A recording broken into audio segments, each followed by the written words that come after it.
I'm angry, if you will. I'm very angry. They've lost their fear. They're not afraid.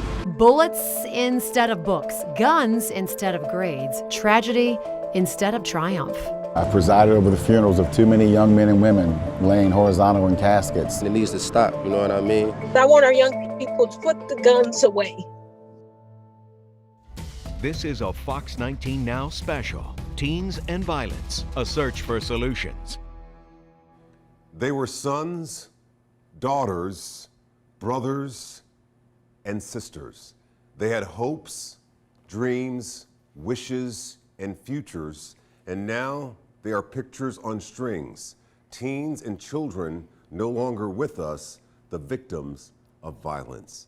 Good evening, I'm Rob Williams. I'm Trisha Mackey. I'm Amber Jayon. And I'm Chris Riva. At issue is the thing that's tearing communities apart. We're dedicating the rest of this hour to try to provide some perspective, maybe a little context, depth on this problem. And we'll look at why it's all happening and hear speculations about solutions. And we'll show you the programs already in place trying to stop the violence and if they're working. So the reasons for the violence, they're multifaceted, lots of layers here, and it's not just happening in Cincinnati, it is happening everywhere. Kamar Williams, 19 years old, gunned down. Shocking. Cameron Franklin, 14 years old, shot and killed. It really just gets harder not knowing why. Marcellus Whitehead, hit by gunfire, 8 years old. They said he was moving so much that they had to put him in a coma so he could relax his brain. Nearly 50 shooting victims younger than 20 years old so far this year in Cincinnati, and climbing. That's 2 a week. And it's not just happening in those neighborhoods. Smale Riverfront Park, 2 teens died after police say they shot each other. And Kings Island. Fighting, yelling, cursing. 12 to 16-year-olds charged with disorderly conduct. And it's not just a local problem. Excuse my language. We should be angry. Toledo. Go, find cover, do it! A 4th of July party ends with a dozen people shot and a teenager dead. And Chicago, a university student named Max Lewis dies after a stray bullet blows through the window of a train he's riding on and kills him. He was incredibly special, and he was brave till the very end. Hamilton County Prosecutor Joe Dieters has declared a war on illegal guns. And just days ago, Cincinnati police added 20 to 25 extra patrols to weekend staffing across the city for the rest of the summer, working from the early afternoon through the early morning hours. They're in cruisers, on foot, and on bicycles. We are going to be asking our community partners to engage in some additional measures, some problem-solving efforts to render what is at the root of this problem. Some are a little skeptical. It's all about zip codes. Certain zip codes don't matter, and that's what it feels like in this city. Teachers, mentors, coaches, our clergy, they need to be out to help. What we ultimately need is for the community to step up as well and to recommit to true values of self-love and not believing that if someone calls you a name or is disrespectful, that shooting them is the appropriate response. According to the CDC, gun violence was the leading cause of death for people under 20 in 2019. Homicide is the 3rd leading cause of death among teens, and on average, roughly 360 teenagers are treated for assault injuries every single day. So there's the problem, but why is it happening? Too many guns, a lack of education, poverty, retaliation. How do you fix it? You're going to hear from community leaders, those working in the criminal justice system, and the teens themselves. And as we mentioned earlier, this isn't just a Cincinnati issue. Caleb King of Wilmington was known as a caring, kind, and pleasant person to be around. The young man would give you anything, man. If you was starved and he was starving, he would give it to you first. That's just the kind of person he was. Caleb King is dead, shot once in the stomach. The suspect, a 14-year-old. Teens and Violence, a search for solutions, continues. Teens and violence. What are the reasons why, and what are the suggestions to end it? Our Mike Shell went to Smale Riverfront Park, where 2 teens were killed during a shootout on July 4th. I presided over the funerals of too many young men and women laying horizontal in caskets. Reverend Damon Lynch III has been administering to a congregation in Cincinnati for over 30 years. This is a spiritual, moral, and psychological issue. And if we don't address it on those levels, then we'll keep putting Band-Aids on it. We'll keep adding more programs and other things, but until we reach people's hearts, and that's why I say we're at a crisis situation. 5 teens were shot in the park. 2 of them died. The other 3 were innocent bystanders. Former Hamilton County Coroner Dr. Odell Owen said he's not sure it can be done. We never make that commitment. I'll tell you why. In Cincinnati, we may have collaboration, collective impact, but what we're missing and why things don't work for any problem, we lack collective will. And Dr. Owen says when there is gun violence, there are more victims than those who actually pull the trigger. It happens in an inner city where a woman who has 2 kids won't let her kids go to the playground, won't let them sit out front. She's afraid they're going to get shot by a stray bullet. So you make prisoners of your whole community with this violence, not just for the people doing the shooting or people getting killed. The whole community then becomes a hostage. And over in Eastwood, where a 6-year-old was killed and an 8-year-old was shot last month, community members have a different reason why the violence doesn't stop. Our Morgan Parrish has that story. I think it sucks that we still aren't seeing the response or the outrage from not only the city officials, but also from the residents. We need for people to be outraged that a 6- and 8-year-old were shot.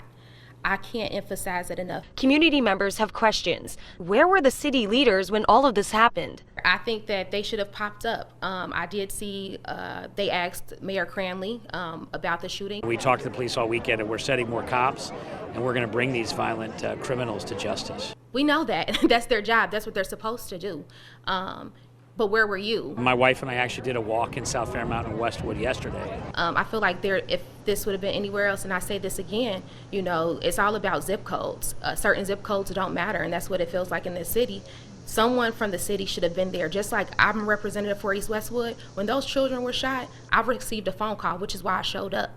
You're a city official. I know you got the same type of phone call. City Council member Jan Michelle Kearney weighed in, taking full responsibility. I really feel awful that people feel like we're ignoring them, because like everybody is important. All of our residents are important. If we didn't step up when we should have, you know, I apologize for all of us, because we always need to step up for everybody. It would be nice to have more visibility out in the front, standing, just being a part of some of the good things that goes on too. And there is someone charged for these shootings. It was a 19-year-old. What if there was a mechanism already in place that could keep teen violence from getting out of control? Well, one community leader believes there is something, but it's being misused. I mean, he was a good kid. Did my 8-year-old son, who was an honor roll student and a youth athlete, deserve this? He was a kid. He was looking forward to a job. 19-year-old Dexter Wright, 8-year-old Marcellus Whitehead, and 16-year-old Galvin Beauchamp, 3 recent victims of gun violence in the city of Cincinnati. I'm angry, if you will. I'm very angry. State Senator Cecil Thomas, a former Cincinnati police officer and city council member, believes the answer exists and has existed for nearly 15 years. The Cincinnati Initiative to Reduce Violence, or SERVE. Born in 2007 following a record number of murders in the city at the time and funded by the city, SERVE brought together Cincinnati police, community groups, and social service providers to reduce gun violence and gang violence by targeting chronic violent offenders affiliated with gangs, 14 to 25-year-olds. And it was a holistic approach with a lot of programs attached to that methodology. The methodology involved hosting call-in sessions with probationers and parolees, direct contact with street advocates who would stop the shootings before they happened, getting law enforcement outreach into communities, and providing services, training, education, and jobs for those who wanted out of the violent lifestyle. The probation and parole authorities, they were involved. The court system was involved. The community at large was involved. Mothers who lost their children. Did it work? According to a 2013 study done by the University of Cincinnati, there was a 41% drop in gang member-involved murders and a 22% drop in non-deadly shootings since SERV started. But in 2010, facing a $60 million deficit, City Council slashed funding for SERV. And despite adding back $250,000 in 2012, Thomas believes the damage was done and SERV lost its mission. What I see now is a lot of sporadic people trying to do something, but there's no way to, number one, analyze whether they're being effective or not, or we got three groups doing the same thing. According to data analysis done by our media partners at Cincinnati.com, not much has improved since 2010 for young shooting victims.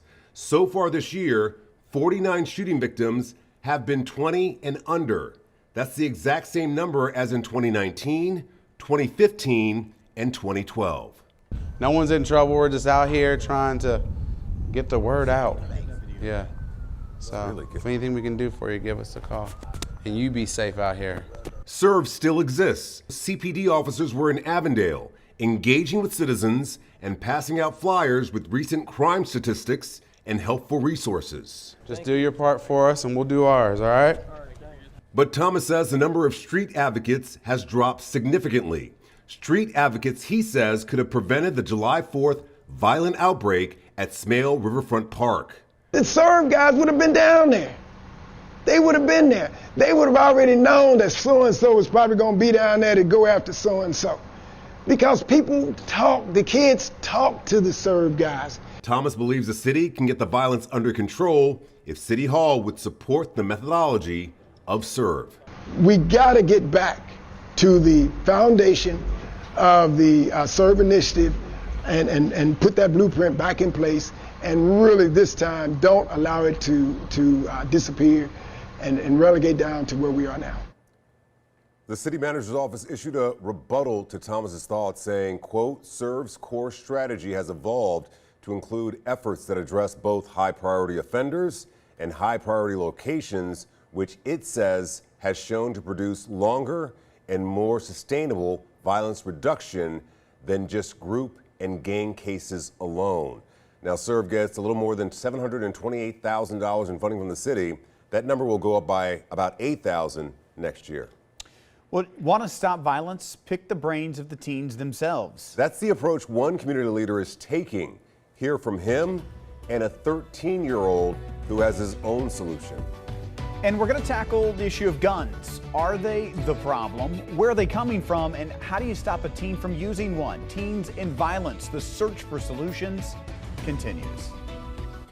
This is a Fox 19 Now special. Teens and Violence, a search for solutions. Take a look at all these faces. These are teenagers. Some cases, children under 10. They're all dead, gone forever. All of them, the victims of violence and absolute tragedies. You know, earlier we were mentioning the reasons for violence are multifaceted with lots of layers. And while it's not a problem exclusive to Cincinnati, it's happening everywhere. But even the starting point to address the problem has a complex answer. Where are kids getting guns in the first place?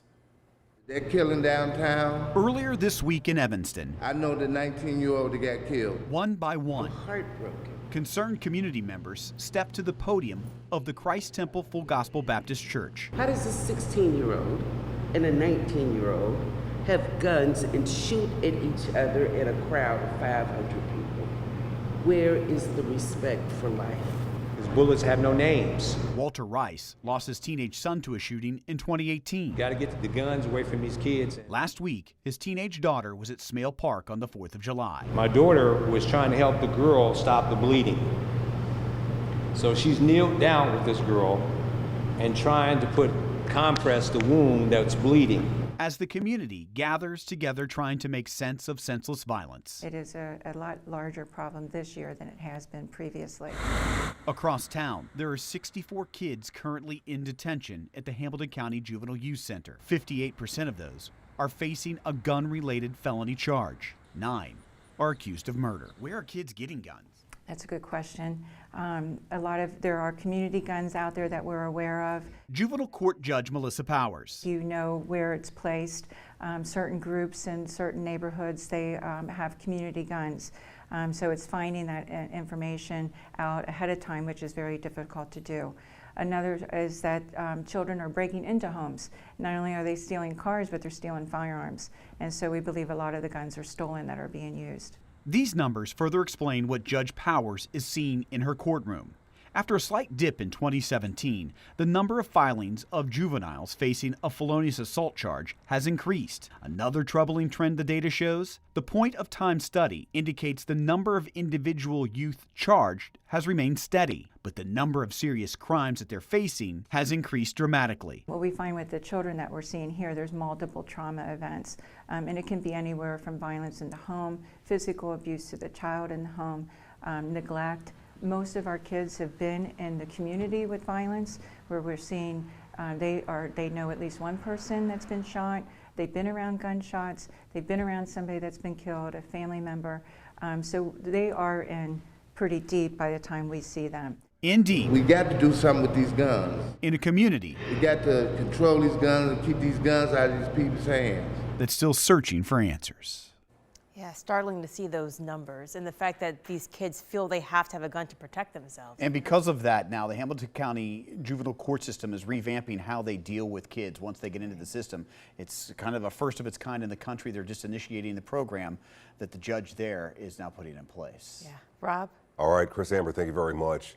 The man whose office goes after violent offenders in the Hamilton County criminal justice system is Prosecutor Joe Dieters. I sat down with him yesterday.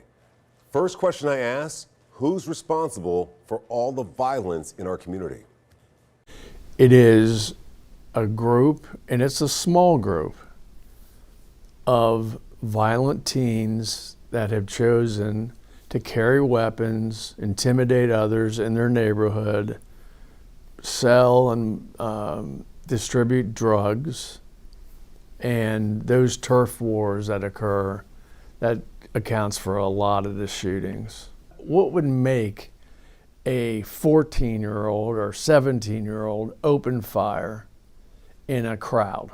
What mentality is that? Because they had a spat with each other, some tiff over respect? I mean, that's just bullshit. The teen violence you see today, how is it different than the teen violence you saw earlier in your career, in your 40-year career? It's like night and day. We were dealing literally with shoplifting cases. Every once in a while, you'd get a prostitution case. Some girl was with a drug problem. When I was an assistant prosecutor in juvenile court, that's where we start. We were done by 11 o'clock in the morning because there just weren't cases. Kids weren't doing what they're doing today. Now, they are loaded to the gills in juvenile court. Do you think, though, that the number of shootings we've seen involving teens has kind of normalized it for some people? The more you see things, the more you get used to it? I don't get used to it. I don't get used to it. We never dealt with juveniles like this before. The whole juvenile court system set up for some kid who steals a candy bar at a convenience store. It's not meant for people who are hit men or shooting up the neighborhoods. Yeah. The juvenile system was never made for that. So because we don't have the political will to say, look, it's got to come from the community. It's got to come from the neighborhoods. It can't be okay. And until that outrage reaches a level where people won't tolerate it anymore, you're going to get more of the same. It's never going to stop. And that's what's heartbreaking to me. What do you say to the people who will watch this interview and say, that sounds really cold to me? Well, I'll sound colder for you. What works in crime fighting is to identify those violent offenders. I don't care if they're juveniles or adults. Identify those violent offenders and lock them up as long as you can. Rob, it's going to have to come from the community. Sure. You can't pass laws for this. You can't. It is so far back in terms of development of these children. And I'm not very optimistic. Yeah, I sat down and talked with Joe downtown on 8th Street for about 40 minutes maybe. And it was a thoughtful conversation in terms of the problems we're facing and possible solution, because usually when you hear from Joe, it's in a 15-minute soundbite. Sure, right? yeah. And he's also not talking about the problem, he's talking about the solutions. Correct. Also, not where we are. But Correct. okay, we are here, here's can what we we need go? to do about it, and we need to get more involvement and get a little bit stiffer. Yeah. Educating teens, that was a challenge during the pandemic, right? So many of them learned from home. Thousands more did not learn at all. We'll examine whether that had an impact on the violence we're seeing right now. And we're going to show you the program helping men learn how to become the best fathers and best father figures they can be.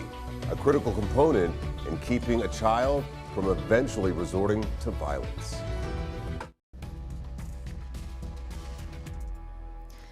Tonight, Cincinnati Public School Board member Mike Morosky is speaking candidly with us about what he calls systematic disparities affecting young people who live in poverty, especially those who are Black. But in a system that requires so much investment from students, he says helping them overcome disadvantages and realize their worth isn't just part of the battle, it's the key to the fight. We didn't, as Cincinnati Public, we didn't create poverty or violence, so maybe we can't solve it, but we damn well have inherited it, and we have a responsibility to play our part in that.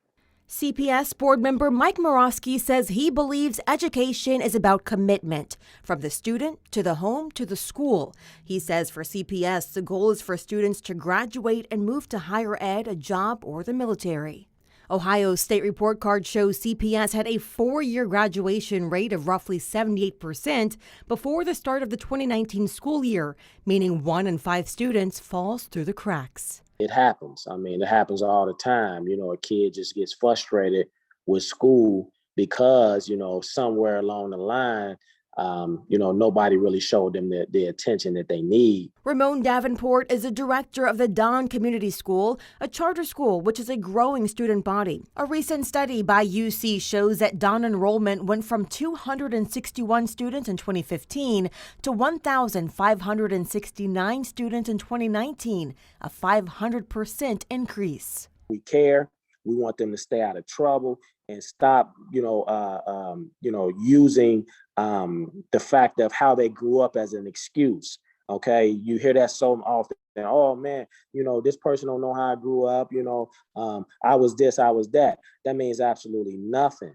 Okay, what we need to do is educate the kid enough that they understand that that there's better choices that they can make. During the pandemic, Davenport himself delivered high school diplomas to students who made it to the finish line. We have to take that village mentality, whether their kid is coming to school. We only have them for a couple hours a day. If you look at national studies across the country, juvenile violence is tripled during the hours of 3 to 6 p.m. Sally Grimes is the new executive director of Activities Beyond the Classroom, the nonprofit that partners with CPS to provide extracurriculars for students. She says the group did its own study in 2018 that shows students who play sports have higher attendance and GPAs and fewer behavior referrals.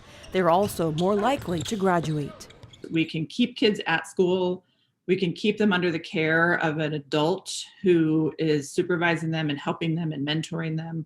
And we can keep them out of situations where they might get into trouble that could eventually lead to some of the teen violence that you're talking about. Morosky says while the pandemic heightened some of the barriers families in poverty face, it also highlighted them.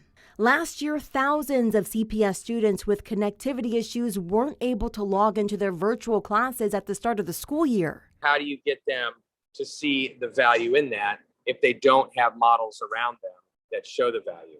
It has to be consistent and about the kid. And if it's not, the kid will know it because kids can read bullshit better than we can. Still, school leaders say the community needs leaders to invest in teens while the teens invest in their education. It sounds good to say, but let's start looking at really ways that we can try to stop this teen violence. So before the 2019 school year, CPS rolled out a 3-year strategic plan with a commitment to academic achievement, personal well-being, and career readiness. And the plan focuses on 5 goals for students: decision-making, health and safety, community engagement, capabilities and growth. In February of 2020, just before the start of the pandemic, a quarterly evaluation showed CPS was on track in 55% of its goal measures. 45% were off track or significantly off track. So let's take a look at some of the programs that are already in place to try and stop the trouble before it begins. Yeah, the Fatherhood Project at the Talbert House is dedicated to help men learn how to be the best father they can be. Jessica Schmidt has the story.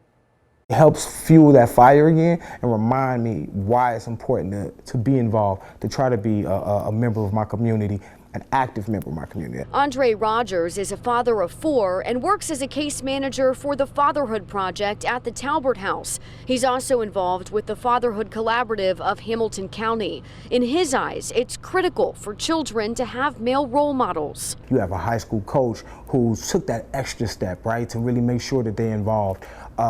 A brother sometimes can be an elder brother, and there's so much of a gap where they have to take on those spaces. I've had some wonderful mentors in my lifetime, and that has always been a thing. I grew up with my father, not absent, but you know, a bit of a substitute from time to time. Both fatherhood programs Rogers is part of offer resources like parenting classes, one-on-one coaching, legal assistance, support meetings, and activities for father figures to do with kids.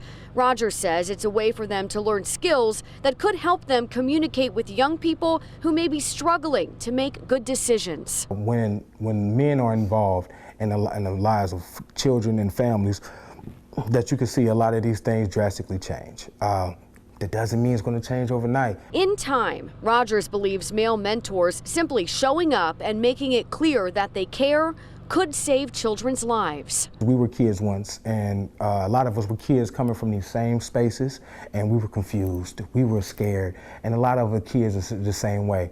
If we could just remember that the difficult will not be impossible, and we will make it, I tend to believe anything is possible. You can learn more about the Fatherhood Project on fox19now.com and, of course, on our free mobile news app.